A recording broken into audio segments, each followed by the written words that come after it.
अब देखते हैं विविध प्रश्नावली करेंगे इसको। तो देखो पहला क्वेश्चन दिया है,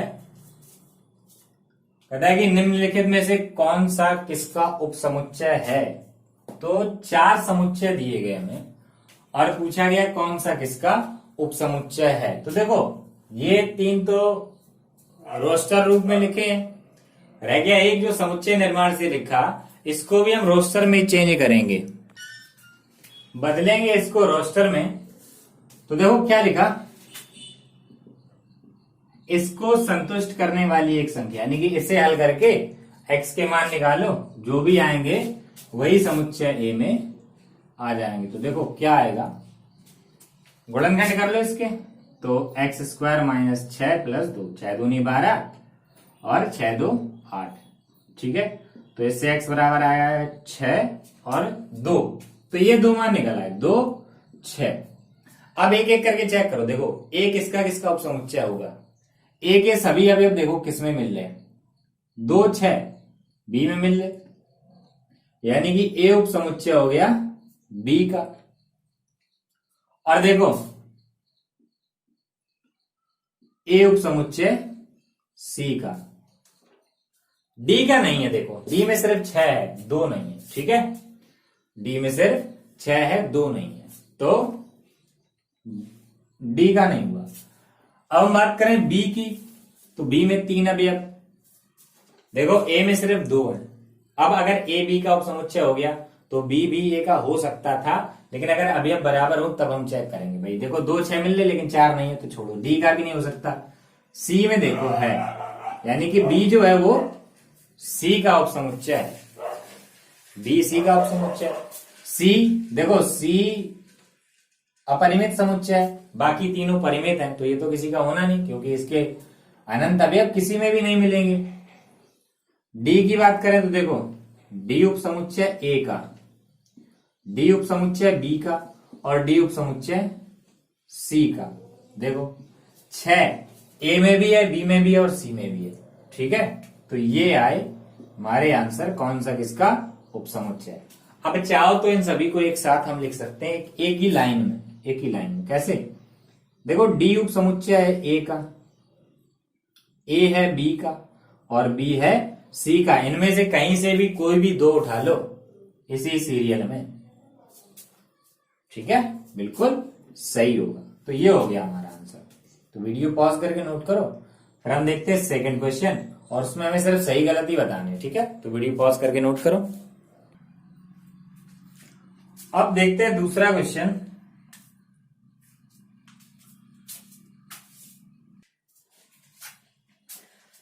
कहता है कि ज्ञात कीजिए कि निम्नलिखित में प्रत्येक कथन सत्य है या असत्य है। तो हमें ये बताना नीचे जो कथन दिए गए वो सही है या गलत है। यदि सत्य है तो उसे सिद्ध कीजिए, और यदि असत्य है तो एक उदाहरण दीजिए। सही है तो सिद्ध करो, गलत है तो एक उदाहरण दो। तो देखो कैसे करेंगे। सबसे पहले वाला कहता है यदि x belongs to a तथा x belongs to b, तो sorry a belongs to b, तो x belongs to b। क्या ये सही है? तो बिल्कुल सरल, एक काम करो, उदाहरण लिखो। चाहे वो सिद्ध करने वाला हो या हमें उदाहरण देने वाला, एक ही बात है। उदाहरण लिखो, हो जाएगा काम। तो एक समुच्चय हम लिखेंगे जिसमें x है, हमने लिख लिया a। अब b हमें एक ऐसा समुच्चय लिखना जिसके अंदर a हो।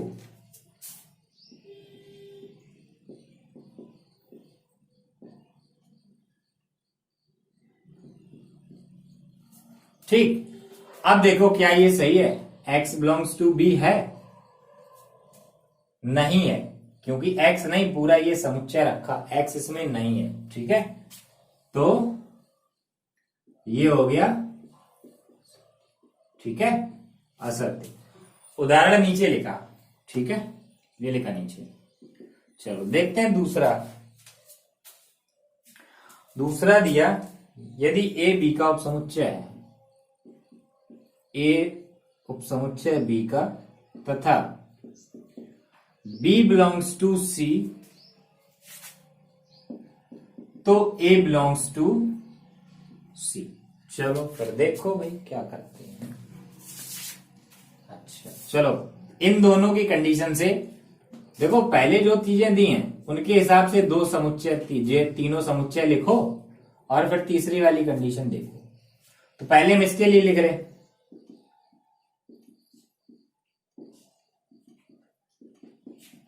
तो देखो ए उपसमुच्चय बी का, बिल्कुल ए के सभी अवयव बी में है, तो ए जो है वो बी का उपसमुच्चय है। अब एक ऐसा समुच्चय लिखो जिसके अंदर बी हो, तो सी। पहले एक अवयव क्या कुछ भी डाल दो, पूरा बी, देखो बी पूरा लिखा है इसके अंदर। तो देखो क्या ए बिलोंग्स टू सी है?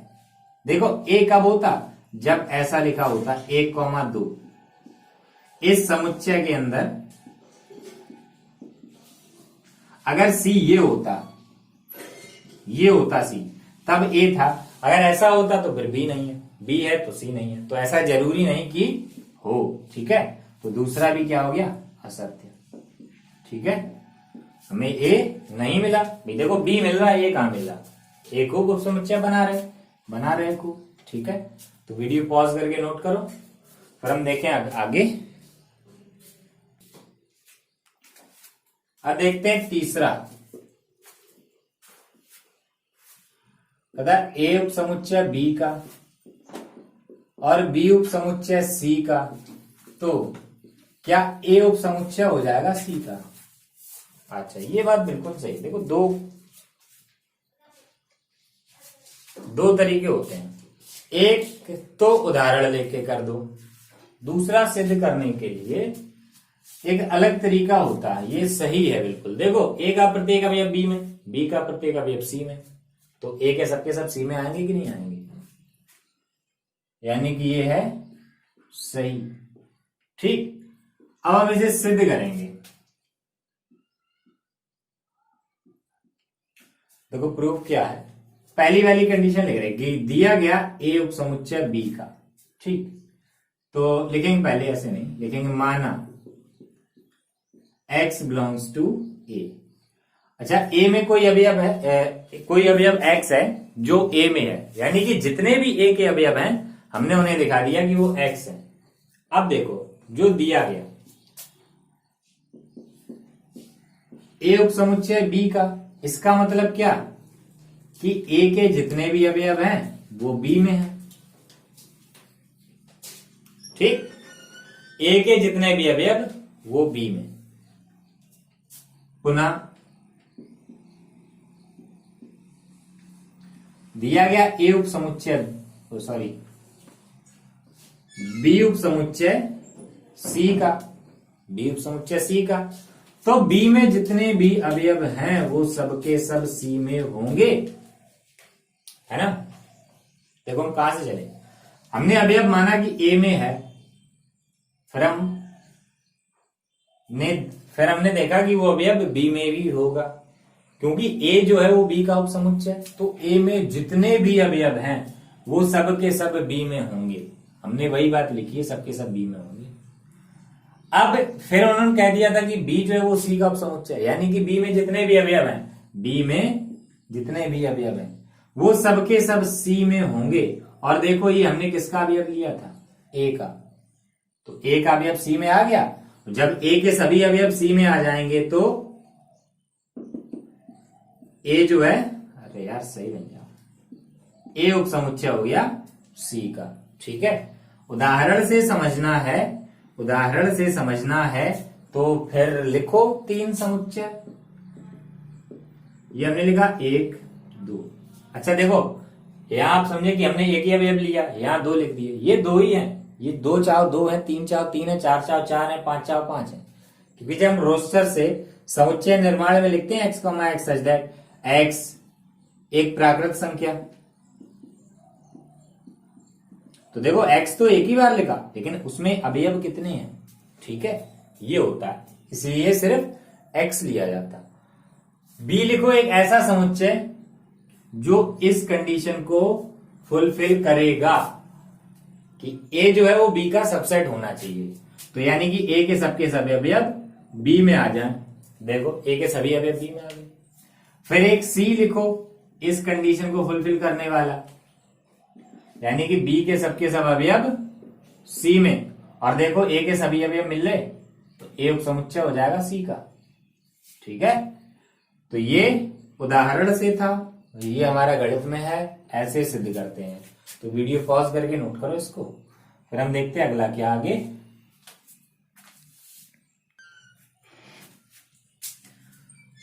अब देखते हैं दूसरे का चौथा।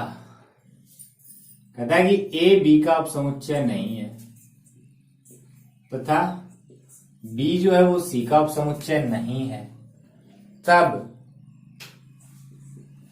ए सी का उपसमुच्चय नहीं होगा। अच्छा देखो, जिसमें पता ना हो ये सही है या गलत है, उदाहरण लेके देखो। सबसे बढ़िया तरीका होता है कि उदाहरण लेके देखो। तो एक कोई भी समुच्चय लिख लो, हमने ये लिख लिया। अब बी एक ऐसा समुच्चय लिखो कि वो ए का उपसमुच्चय बी एक ऐसा समुच्चय जिसका उपसमुच्चय ए ना हो, यानी कि ए के सबके सब अवयव इसमें ना मिले। तो देखो है ना, एक है दो नहीं मिल रहा भाई, अगर एक भी नहीं रखना तो ये भी ना रखो। ठीक, 5 कर लो। तो ये किस कंडीशन से था, जब ए बी का उपसमुच्चय नहीं है। फिर हमें एक समुच्चय सी लिखना, और ऐसा कि बी का प्रत्येक अवयव सी में नहीं होना चाहिए। 5 3 मिल गया, 2 1 मिल गया। भाई देखो, बी का प्रत्येक अवयव सी में नहीं है, अगर ये दोनों चाहो तो रखो, ना चाहो ना रखो। बी सी का उपसमुच्चय नहीं है क्योंकि 4 नहीं मिल रहा। और क्या ए सी का उपसमुच्चय है? अरे यार, क्या ए सी का उपसमुच्चय है? बिल्कुल है। देखो, ए का प्रत्येक अवयव 1 2 इसमें मिल रहा, और इन्होंने लिख रखा है कि ये नहीं है, यानी कि ये, और उदाहरण ये रहा। ठीक है, तो वीडियो पॉज करके नोट करो और हम करें आगे वाला क्या। अब देखते हैं 5वां। कहता यदि x बिलोंग्स टू a और x is not a is not subset of b, then x belongs to b, x belongs to b। ठीक है, तो हमें ये देखना, चलो इसके हिसाब से लिख लो, फिर हम पता करेंगे ये सही है या गलत है। तो एक कोई समुच्चय लिखो जिसमें कोई भी अवयव आ जाए। चलो, जो हम लिखते आ रहे वही लिखेंगे। अब एक हमें इसके हिसाब से लिखना, बी समुच्चय, जो बी समुच्चय ए जिसका उपसमुच्चय ना हो, यानी कि ए के सबके सब अवयव बी में नहीं मिलने चाहिए। ठीक है, तो देखो सही होगा? बिल्कुल नहीं। अब देखो भाई, ए का कोई भी अवयव इसमें मिल रहा, देखो यहां एक्स लिखा, एक्स का मतलब है कि सबके सब मिलने चाहिए, है ना, सबके सब, कोई एक की बात नहीं होती, सबकी है इसमें। ठीक है, तो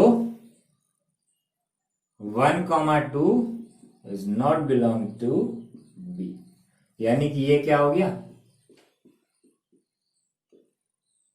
ठीक है, ये हो गया असत्य। अब देखते हैं लास्ट इसका क्या है, नंबर 6।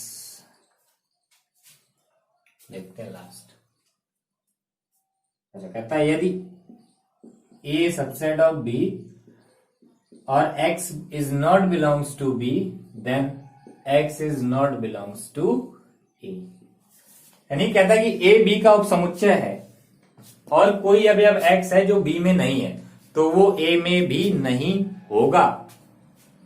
ये बिल्कुल सही है।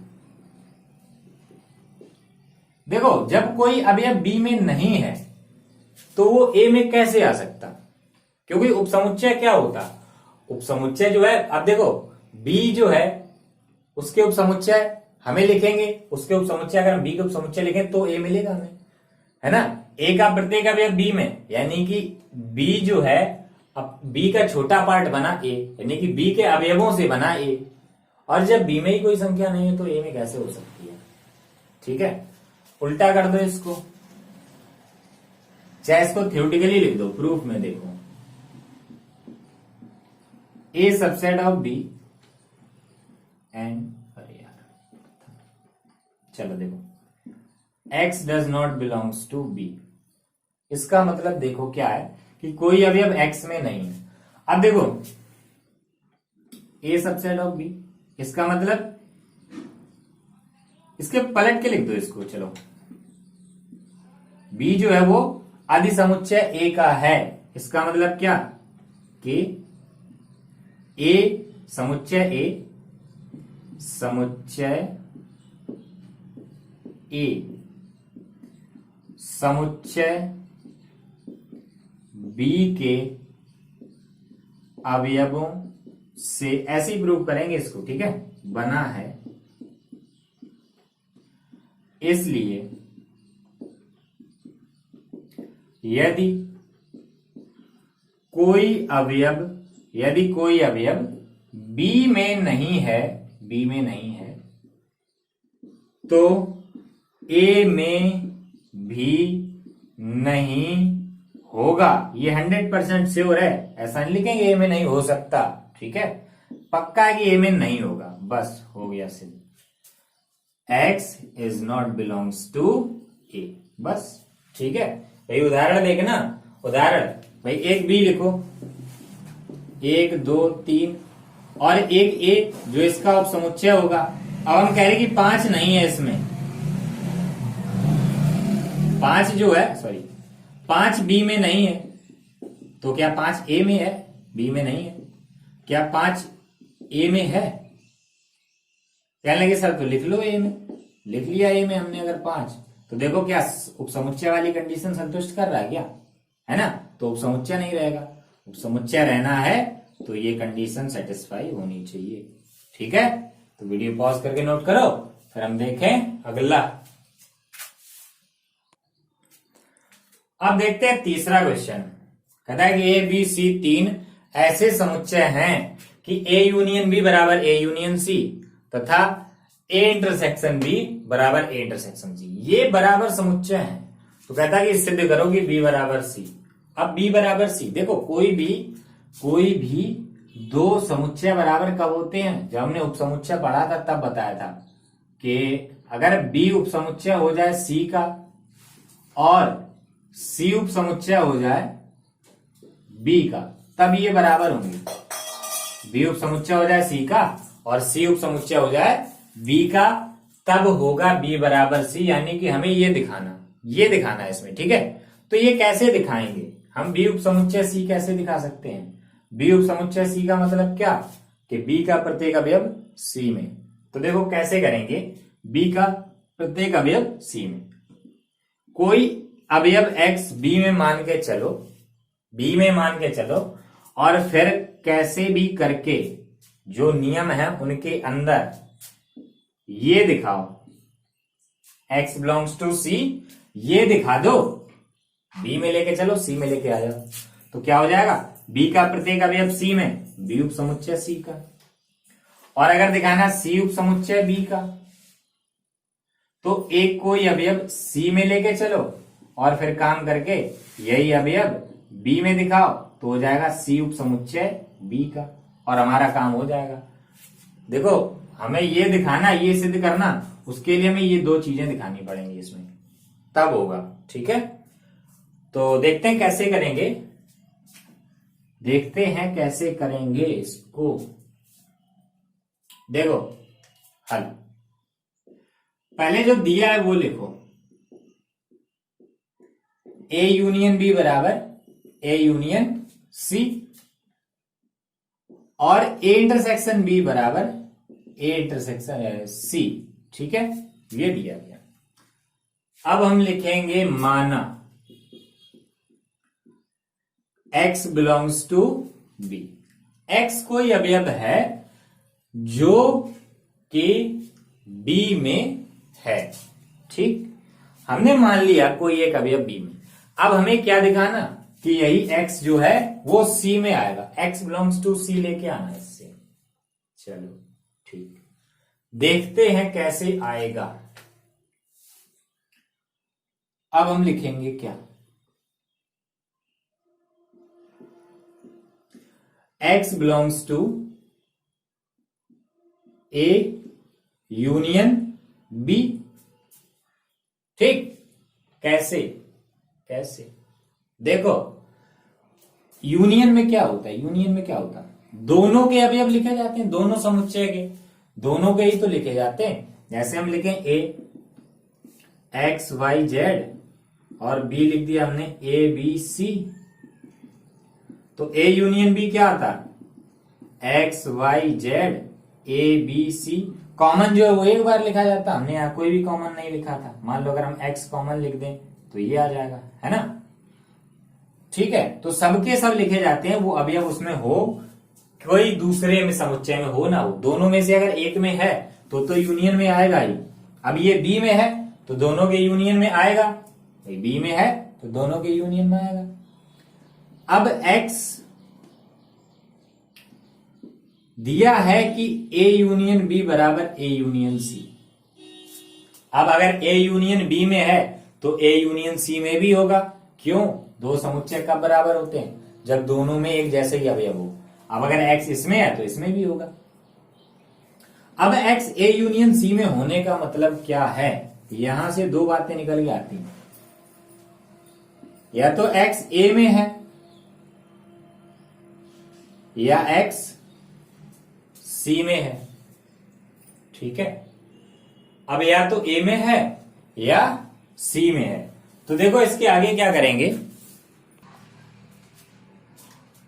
अब अगर ये a में हुआ है ना, ये लाइनें नहीं करनी बस, है ना, अर्थात ऐसा लिख दो, इसका मतलब यही है। एक काम करते हैं, इसका हमें काम है तो c पहले लिख दो, a बाद में लिखो। ठीक, तो x बिलोंग्स टू a। अब देखो अगर x a में हुआ और ये बात हम पहले ही लेके चले थे कि b में है, ये तुम लेके ही चले, ये तो है। अगर a में हुआ तो क्या x belongs to a intersection c होगा कि नहीं होगा, भाई देखो, सॉरी a इंटरसेक्शन b। भाई इंटरसेक्शन में कॉमन वाले लिखे जाते हैं, तो a में भी है b में भी है तो दोनों के इंटरसेक्शन में भी आएगा। दोनों के इंटरसेक्शन में आएगा कि नहीं आएगा, ठीक है, दोनों के इंटरसेक्शन में आ गया। अब a इंटरसेक्शन b में आने का मतलब क्या है कि ये a इंटरसेक्शन c में भी है, क्योंकि ये बराबर दिए गए। a इंटरसेक्शन b में तो a इंटरसेक्शन c में भी आएगा। और a इंटरसेक्शन c में होने का मतलब क्या है, x बिलोंग्स टू a, और ध्यान रहे मतलब समझो, हमने यहां क्या लिख रखा है, या, ठीक, या c में या a में। इंटरसेक्शन का मतलब होता और। तो देखो यहां से आ गया x बिलोंग्स टू c, यानी कि b जो है वो c का उपसमुच्चय हो गया। b जो है वो c का उपसमुच्चय हो गया। देखो यहां से थोड़ी प्रॉब्लम अगर आ सकती है, शायद आ जाए, तो फिर से देख लो एक बार कि x a यूनियन c में है। यूनियन का मतलब होता है कि दोनों में से किसी एक में होगा या दोनों में होगा। अब अगर हमने लिखा कि मान लो c में है, तो c में अगर है तो हमारा काम यही हो गया कि हमें यही दिखाना ही था कि c में है। अगर c में होता तो काम यही हो जाता। मान लो कि c में नहीं है, अगर a में हुआ तो, अगर a में है तो हमने दिखाया कि अगर a में है तब भी वो c में आ जाएगा। हमने इसका प्रयोग करके दिखा दिया, a में होने पर भी वो c में आ गया। ठीक है, तो हर जगह से जब c में आ रहा है तो ये इसका मतलब कि b जो है वो c का उपसमुच्चय हो गया। तो एक हमने दिखा दिया। अब बचा दूसरा वाला, तो यहां फिर से मान लो पुनः माना y बिलोंग्स टू c। अब हमने जब c में माना तो हमें क्या दिखाना कि ये y जो है वो b में आएगा, है y जो है वो b में आएगा, तो y बिलोंग्स टू b दिखाना। तो कैसे दिखाना भाई, यहां देखो हमने इसका प्रयोग यहीं से किया था। देखो b में माना, a यूनियन b में लिखा। अब इन दोनों में रिलेशन यही है। अब y जो है वो a यूनियन c में होगा। ए कोई भी सेट b में नहीं ले सकते क्योंकि हमें वो दिखाना ही है, ठीक है। तो a यूनियन c में होने का मतलब क्या कि ये a यूनियन b में भी होगा, क्योंकि ये दिया गया a यूनियन c बराबर a यूनियन b। अगर याद ना रख पाओ तो इसके आगे लिख लो ब्रैकेट में a union c equal a union b। अब अगर a यूनियन, चलो ऐसे लिख दो, a यूनियन c में है तो a यूनियन b में होगा। अब a यूनियन b में होने का मतलब क्या है कि या तो x b में होगा या a में होगा। और अगर b में है तो हमारा काम हो गया यहीं पे। b में है भाई, दोनों में से किसी एक में होगा। b में है तो हमारा काम हो गया। लेकिन किसी बच्चे ने कह दिया सर यहां यूनियन में लिखा और मैं कह रहा हूं कि b में नहीं है a में है, तब भी तो यूनियन में आएगा, ठीक है। वही यहां हुआ था। अब b में ना होके a में है, चलो a में है तो हम देखते हैं आगे। अब जब a में है और हमने, सॉरी y, यहां पे y है। अब जब a में है और हमने पहले से ही लिख रखा कि y पहले से c में है ही, ये लेके ही चले थे। अब जब c में है y तो क्या a इंटरसेक्शन c में आएगा? बिल्कुल आएगा भाई, दोनों में कॉमन वाला आ ही जाएगा।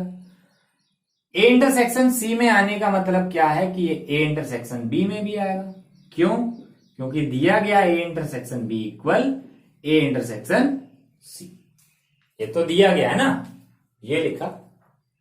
अब ये a इंटरसेक्शन b में आने का मतलब क्या, y बिलोंग्स टू a और y बिलोंग्स टू b। बस अब कुछ नहीं कह सकते इसके आगे। a में भी है और b में भी है। यहां कह सकते थे कि b में नहीं a में है, यहां नहीं कह सकते क्योंकि इंटरसेक्शन में है तो दोनों में ही है। यहां से हो गया क्या, y belongs to b, that means c is the subset of b। यहां डाल दो 1 और यहां 2, और ये समीकरण नहीं है, लिखेंगे कथन 1 व 2 से b बराबर c। हो गया सिद्ध। ऐसे सिद्ध करना, ठीक है। तो वीडियो पॉज करके नोट करो, फिर हम देखें आगे।